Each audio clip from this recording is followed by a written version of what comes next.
necessary steps to meet public shareholding norms of 25% for all listed PSUs and raise the foreign shareholding limits to maximum permissible sector limits for all PSUs, companies which are part of emerging market index. Sir, the Indian sovereign debt, external debt, India's sovereign external debt to GDP is among the lowest globally at less than 5%. Honorable Speaker, sir, this is a very important indicator for India. I am repeating the line. India's sovereign external debt to GDP is among the lowest globally at less than 5%. The government will start raising a part of its gross borrowing program in external markets in external currencies. This will also have beneficial impact on demand situation for the government securities in domestic market. A new series of coins, sir, a new series of coins of 1 rupee, 2 rupees, 5 rupees, 10 rupees and 20 rupees, easily identifiable to the visually impaired also, were released by the government minister, by the Honorable Prime Minister on 7th March 2019. These new coins will be made available for public use shortly.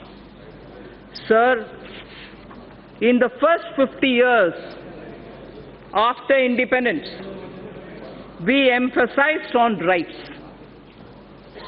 So I draw your attention to this line, which marks the end of part A of my speech. In the first 50 years after independence, we emphasized on rights. Marking 75 years of our independence, we should place emphasis on our duty towards India. Place emphasis on our duty towards India without undermining our rights. Thinkers all over the world have supported the argument that in performing one's duty, protection of one's rights is inherent. In performing one's duty, the protection of one's right is inherent in it. For the bright future of India, when again in 2022 we will remember our freedom fighters, we should dedicate ourselves to the service of the nation. So now I move to part B, which is something of great interest for all of us, taxation related. Honorable Speaker, sir, I see a lot of members sitting up. Mr. Speaker, sir, I begin by thanking our taxpayers who, as responsible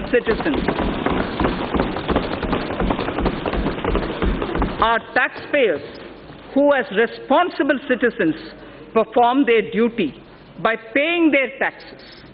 It is because of their valuable contribution that our government is able to work for our collective dream of inclusive and all-round development of our nation.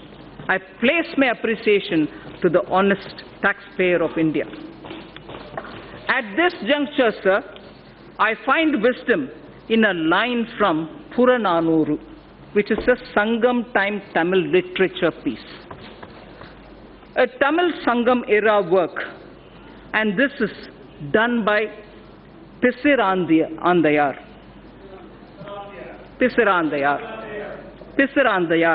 yes.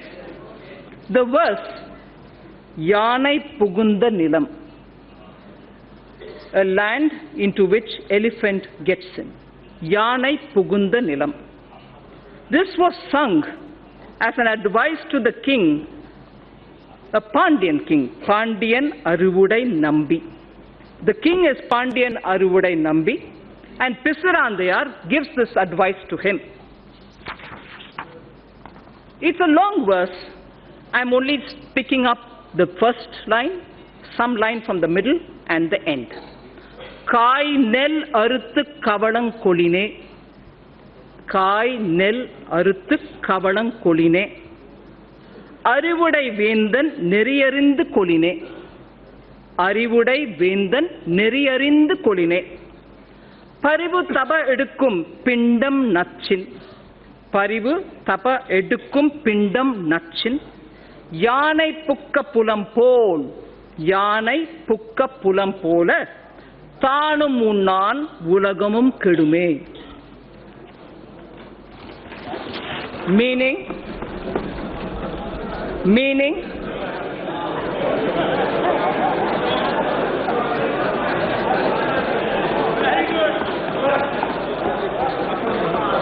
a few mounds of rice, just a few mounds of rice from paddy that is harvested from a small piece of land would be sufficient for the elephant.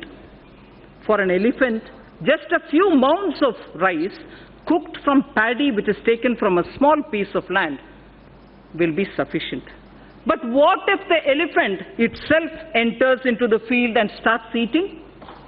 It would eat far lesser than what it will trample with its foot.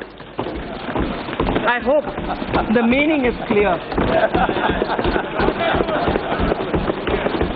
So,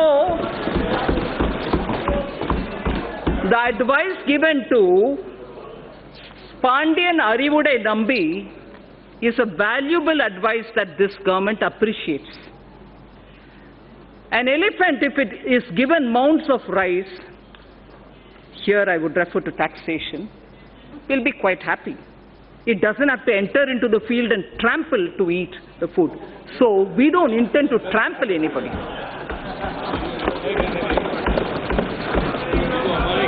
Sir, indirect taxes therefore, sir, Mr. Speaker, due to a slew of efforts taken by our government, the direct tax revenue has significantly increased over the past couple of years. It has increased by over 78% from 6.38 lakh crores in financial year 2013-14 to around 11.37 lakh crores in financial year 2018.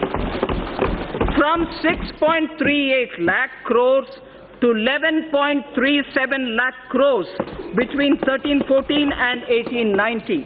It is now growing at double-digit rate every year.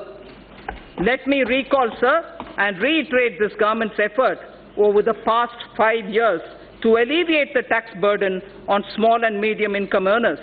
This includes self-employed as well as small traders, salary earners, and senior citizens.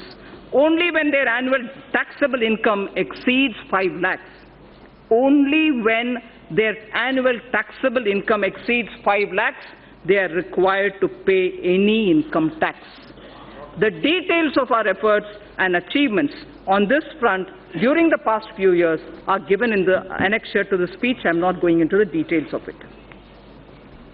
Speaker, sir, my tax proposals will aim to stimulate growth, incentivize affordable housing, and encourage startups by releasing the entrepreneurial spirit. It will also be geared towards promoting digital economy. I aim to simplify tax administration and bring greater transparency. So far as corporate tax is concerned, we continue with phased reduction in rates. Currently, a lower rate of 25% is only applicable to companies having annual turnover up to 250 crores. Currently, the lower rate of 25% is only applicable to companies having annual turnover of up to 250 crores. I propose to widen this to include all companies having an annual turnover of up to 400 crores. This will cover 99.3% of all the companies. Only 0.7% of companies will remain outside of this rate. So in order to boost economic growth and make in India the government will launch a scheme to invite global companies through a transparent competitive bidding to set up mega manufacturing plants in sunrise and advanced technology areas such as semiconductor fabrication, solar photovoltaic cells, lithium storage batteries, solar electric charging infrastructure, computer servers, laptops, etc., and provide them investment-linked income tax exemptions under 35 AD of the Income Tax Act and other indirect tax benefits. Sir, on electric vehicles. Considering our large consumer base, we aim to leapfrog and envision India as a global hub of manufacturing of electric vehicles. A global hub of manufacturing electric vehicles. Inclusion of solar storage batteries and charging infrastructure in the above scheme will boost our efforts. Government has already moved the GST Council to lower the GST rate on electric vehicles from 12 to 5%. Also, to make electric vehicle affordable to consumers, our government will provide additional income tax deduction of 1.5 lakhs of rupees on the interest paid on loans taken to purchase electric vehicles. What does this mean?